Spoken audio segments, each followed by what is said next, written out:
Welcome back to our series on Immanuel. We've been in this for the last, I guess this is day 4 now. Tim started out, and then Truett, then Chris yesterday, and today is my day. Hi, my name is David Henniger. I'm a faculty member there at SIBI, and I'm excited about our series that we're in here on Immanuel. And I'm excited actually even just for this time. I know that sounds maybe a little bit naive or optimistic. Trust me, it's not.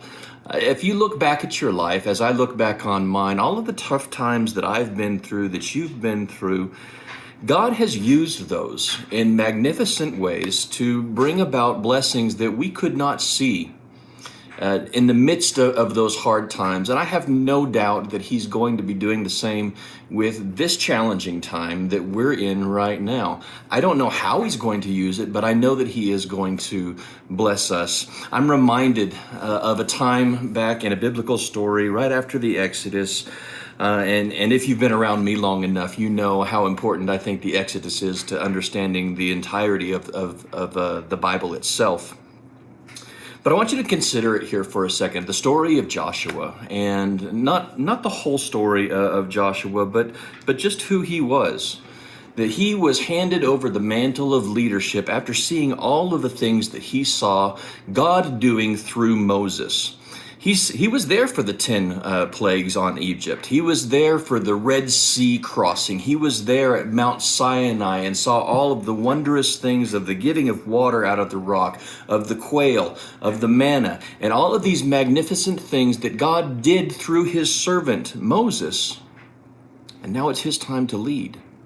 This nation that has been growing there in the wilderness for the last 40 years, this 80-year-old man is handed the mantle of leadership during Moses' last days.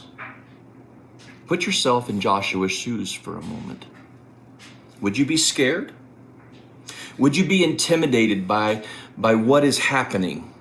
That you are now asked to lead these people, this entire nation of people, in the same way that Moses led them the past 40 years. How are you feeling right now? That's a scary prospect.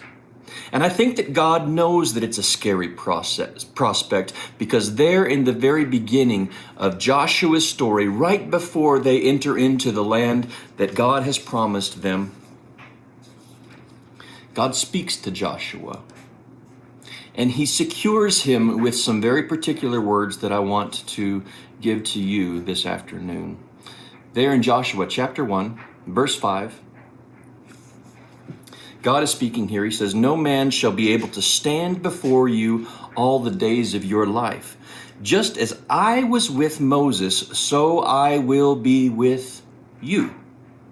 I will not leave you or forsake you."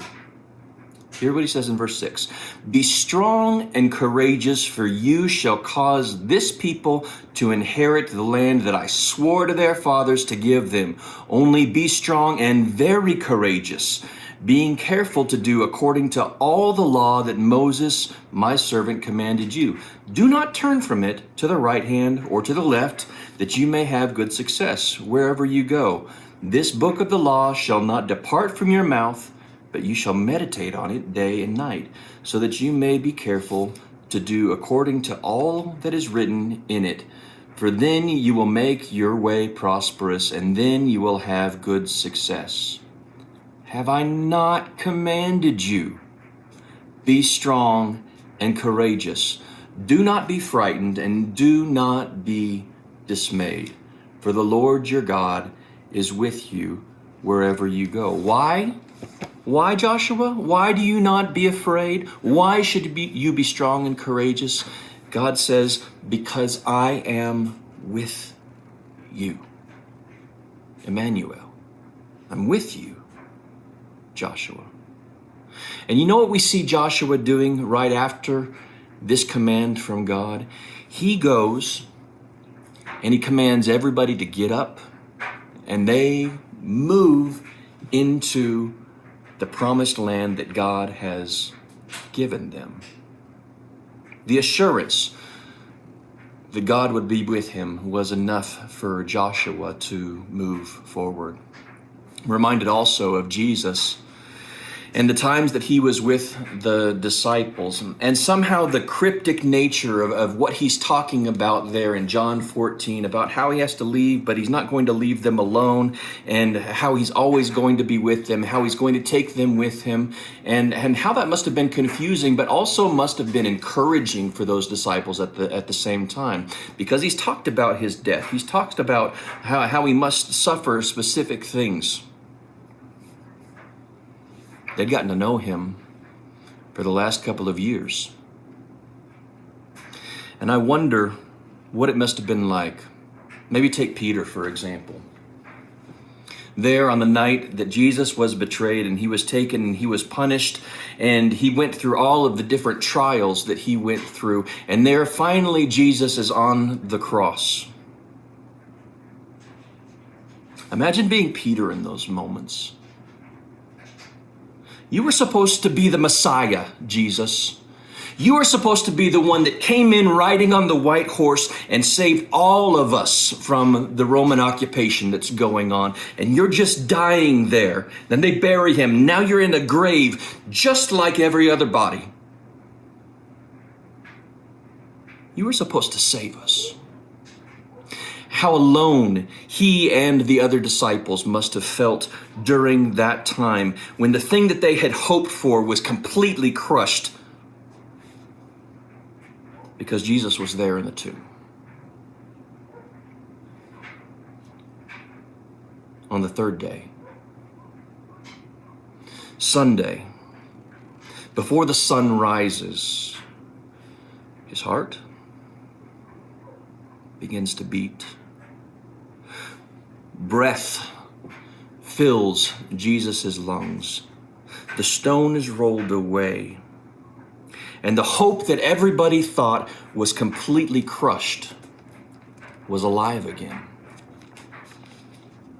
How ecstatic must those disciples have been in those moments to see, to hear, to touch